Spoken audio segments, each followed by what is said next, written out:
sebenarnya maksudnya sampai hari ini aku ketemu sama teman-teman semua.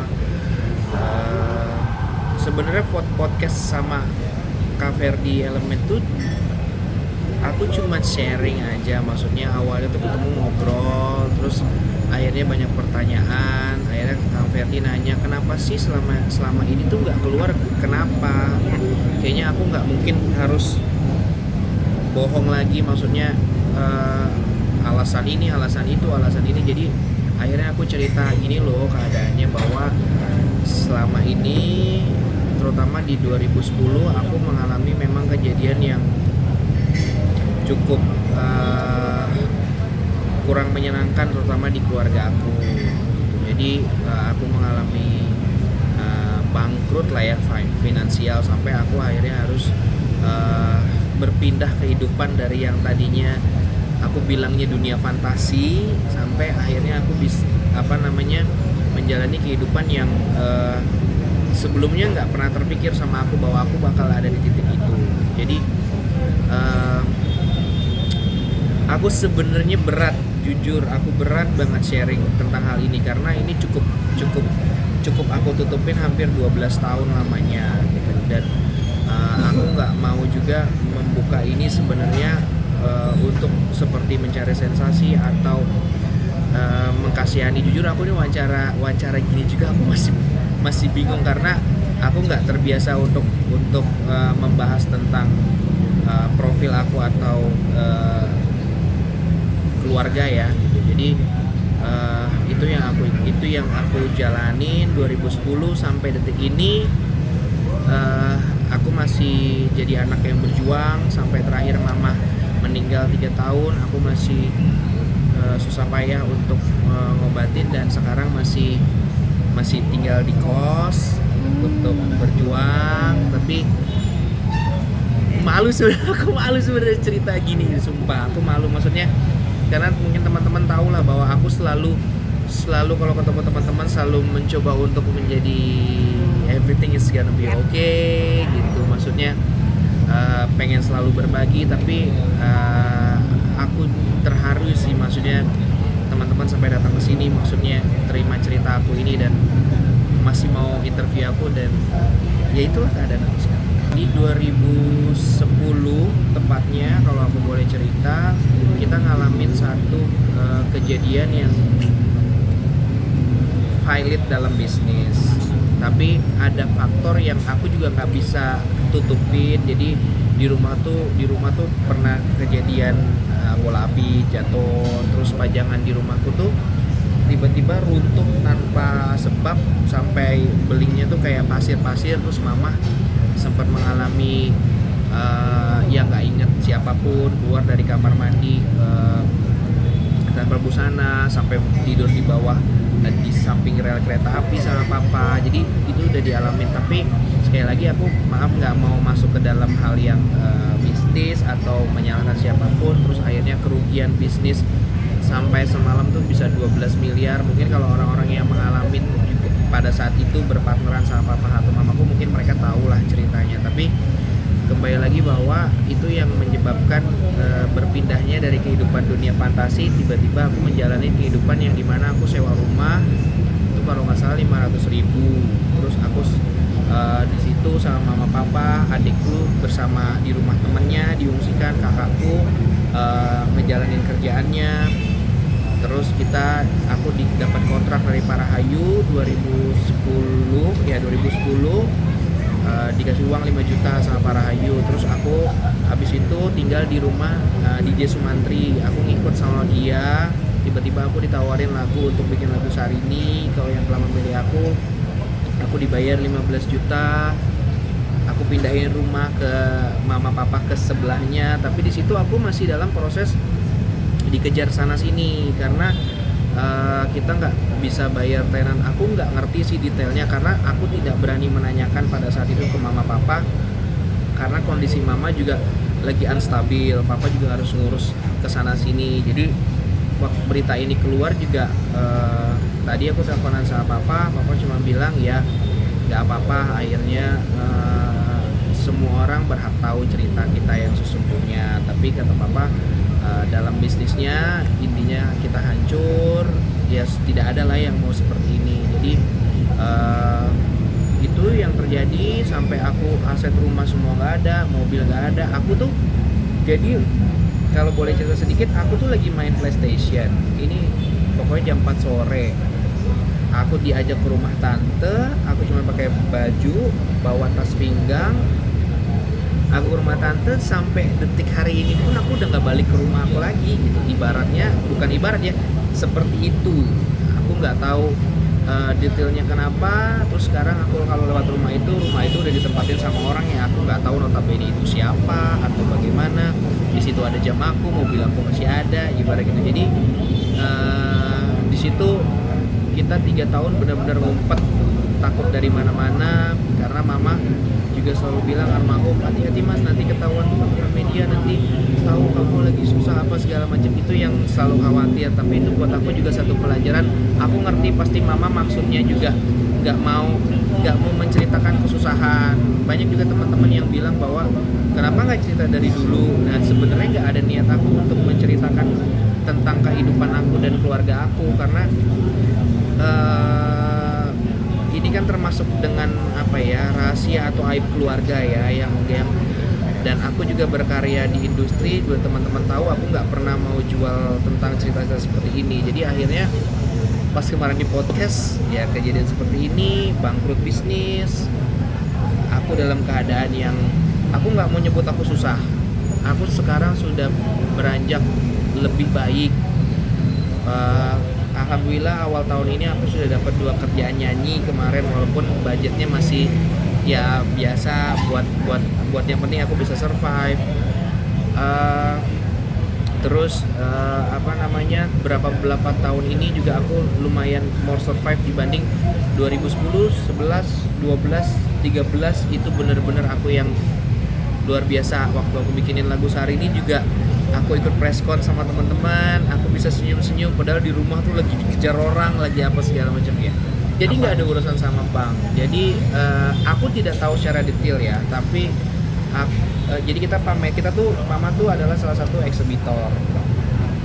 Terus kita di salah satu perusahaan, terus kita bikin pameran, kita pilot. Jadi aku nggak ngerti semenjak kejadian bola api itu tiba-tiba kita bisnis satu malam rugi, kita bisnis ini rugi di dalam eksibitor itu pameran. Jadi nggak tahu kenapa, aku pun bingung. Maksudnya gini, kok bisnis bisa sampai rumah semua habis, mobil semua habis, sampai ibaratnya minus. Nah itu pun sampai sekarang juga masih teka-teki buat aku. Tapi papa mama selalu bilang kita tidak ada urusan sama uang orang atau apa. Jadi mungkin aku nggak ngerti lah, kalau pameran itu kan kita kayak misalnya pameran PRJ, kita kan harus bayar sekian puluh miliar untuk sewa tempat, untuk ini. Tiba-tiba pesertanya udah oke, tiba-tiba peserta nggak bayar. Nah, kita kan harus menyelesaikan itu. Jadi berapa kali pameran dari mulai 2008, 9, 10 habis, dan benar-benar 2010 itu gone semuanya. Jadi nggak ngerti lah aku itu kenapa. Yang jelas kalau teman-teman yang bisnis pameran mungkin mereka paham lah dengan sistematis yang aku sampaikan ini, yang biasa di eksibitor pameran mereka pasti paham. Aku sekarang jujur ya, mungkin kalau aku sekarang cerita jauh lebih better, sudah sangat menerima untuk diri aku, udah sangat menerima keadaan aku sekarang. 2010, 11, 12 tuh aku masih bengong, masih nggak tahu mau ngapain, masih berubah dalam arti kata yang biasa pergi ke mall ganti baju, terus kalau mau nyanyi pakai berlian sekian karat, pakai anting 1 karat, mau antingnya hilang nggak peduli apa segala macam. Tapi tiba-tiba honor pertama aku dapat dari Parahayu sama di Sumantri, aku beli nasi padang sama papa sama pindah rumah, itu kita makan bertiga sampai nangis. Jadi mentalitiku so far sudah mau sehat. Justru malah aku sekarang ketakutan lagi ketika cerita ini ke-share ke banyak orang, karena aku takut teman-temanku yang masih WA karena tahu aku orang kaya, aku bagaimana, aku takut mereka nggak nerima aku. Jadi hari ini juga aku masih berpolemik dalam arti kata serius aku harus cerita ini. Aku minta maaf sama mama dari kemarin malam. Aku minta maaf sama mama, maksudnya mama maafin aku harus cerita, bukan harus, kok aku tiba-tiba cerita ini ya ma di podcast itu, dan sekarang semua orang tahu keadaan kita yang kemarin. Mudah-mudahan mama juga di alam sana maafin Resa, dalam arti kata aku nggak mau buka aib, bukan maksudku buka aib keluarga, tapi mungkin ini juga aku akan lebih lega ketika aku diundang ke siapa, aku bernyanyi, ketika aku gak harus maaf ya, maksudnya pura-pura cari-cari baju yang mirip-mirip aslinya supaya bagus, supaya terlihat gitu, sampai gitu. Tapi sekarang honestly jujur teman-teman, aku nggak perlu sibuk lagi kalau mau kemana harus sewa mobil, harus berdandan sok rapi, harus semua mau ketemu ini gimana nih, kita nggak punya duit, nanti kalau minum traktir gimana segala macam. Aku cuman mau rilis itu. Siap, mau teman-temanku nggak mau berteman lagi lah sama Resa ternyata bukan anak orang kaya lagi apa, it's okay. Dan kalau yang terima aku sekarang keadaan kayak gini, alhamdulillah itu. Tapi aku tenangnya di posisi itu, jadi aku nggak harus berpura-pura jadi orang kaya lagi lah ibaratnya gitu. Karena aku kayak di media sosial selalu nunjukin bahwa aku tidak mau nunjukin kesusahan. Aku harus tetap nunjukin bahwa everything okay, foto di mobil walaupun di parkiran mobil orang, Lamborghini apa segala foto orang. Serius, yang Lamborghini sama Porsche itu punyanya Bang Jamil, bukan punyaku. Itu aku dalam keadaan udah susah.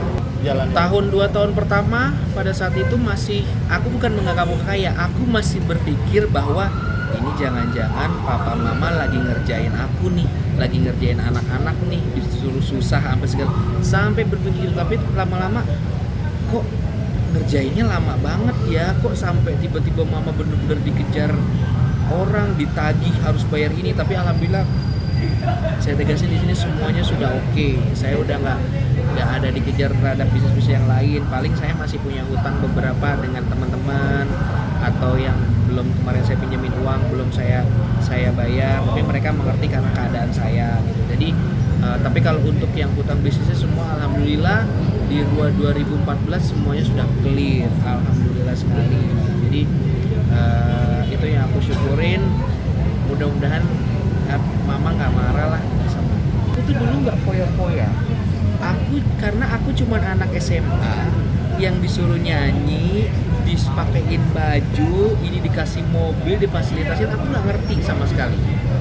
Jadi sebenarnya aku hanya kaget, loh kok hari ini nggak gini, kok hari ini nggak gini gitu.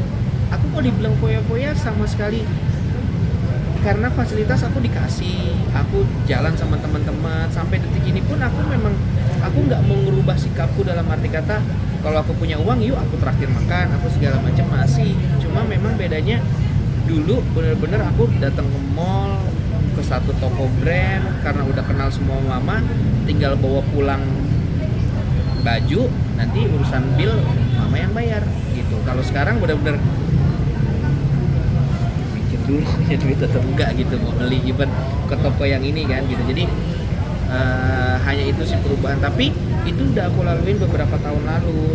So far kalau teman-teman, jadi ini kejadian baru, enggak, ini kejadian udah lama. Cuman aku baru cerita, aku sudah menerima dalam keadaan diriku, tapi aku baru share ke teman-teman, dan mudah-mudahan sekarang teman-teman menerima keadaan aku gitu aja sih ya. Sampai detik ini masih ada yang WA, lu tuh bangkrut Res. Aku bilang iya, kenapa nggak pernah cerita. Sampai terakhir aku ketemu sama teman-teman musisi itu.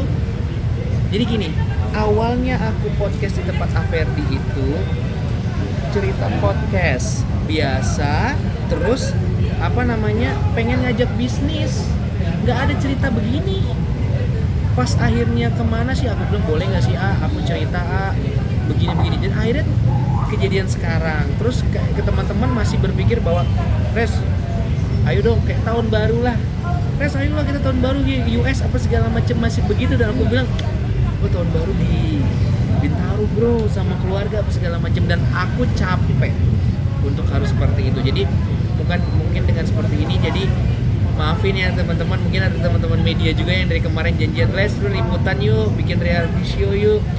boro-boro aku bikin reality show, ini gimana reality show, nanti bensinnya gimana. Jadi aku minta maaf kalau banyak teman-teman yang kemarin kalau mau janjian sama aku selalu menghindar atau Reza nih orang susah diajak ketemu nih, atau nggak komitmen, kalau ketemu suka hari ini berubah, hari ini tiba-tiba ngebatalin karena bukan apa-apa, aku kondisi lah. Jadi sekarang aku bisa kalaupun nanti Res janjian yuk ya, tapi aing teh daun kok semuanya gitu. Jadi lebih bisa kayak gitu sih, lebih ke situ sih beban yang mau aku hilangin.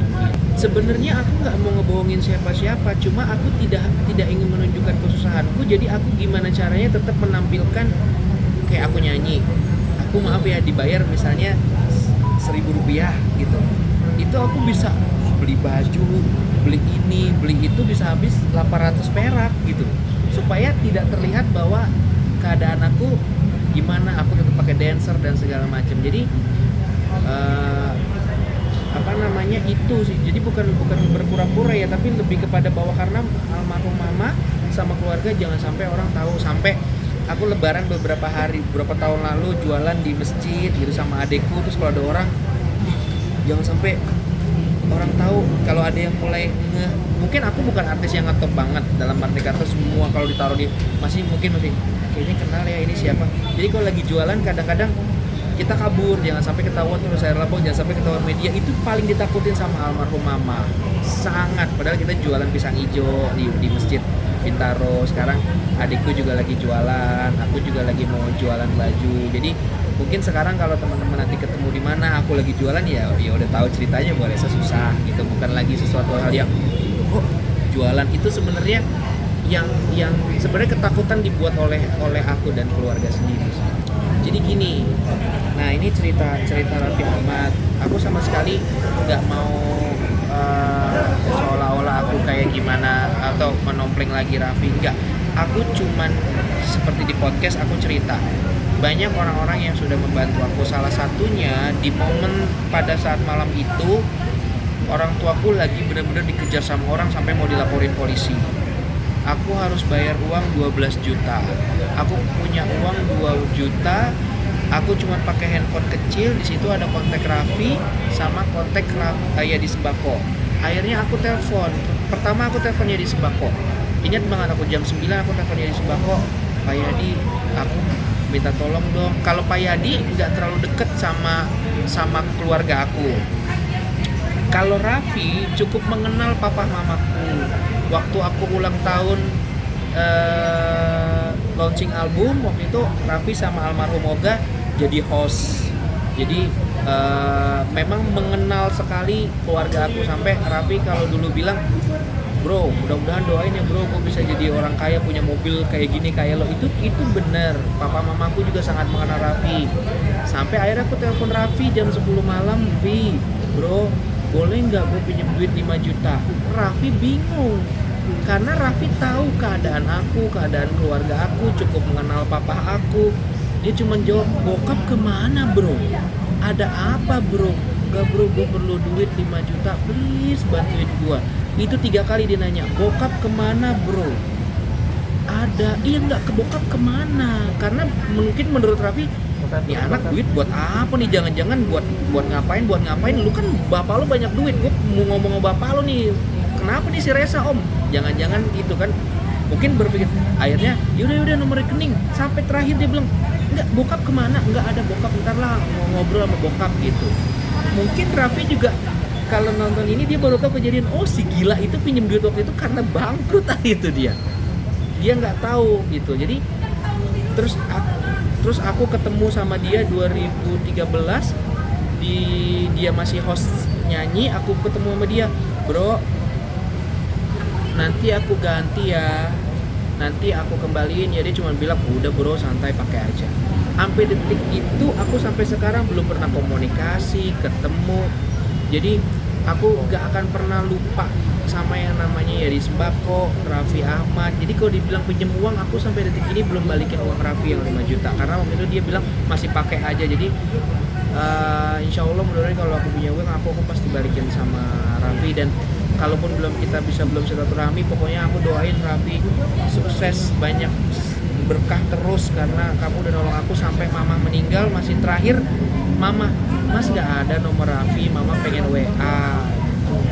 Nggak ada, ma. Aku juga nggak berani DM sampai detik ini. Aku nggak berani DM, nggak berani cari kontaknya karena ya basicnya kan aku bukan terbiasa yang begini ya. Jadi aku kalau sama orang begitu aku gimana ya cara ngomongnya, gimana ya cara ininya, kan dia tahu nggak aku bangkrut, dia ini, jadi udah overthinking sendiri gitu. Jadi itu yang terjadi. Aku terima kasih buat semua pihak-pihak yang udah ngebantu aku.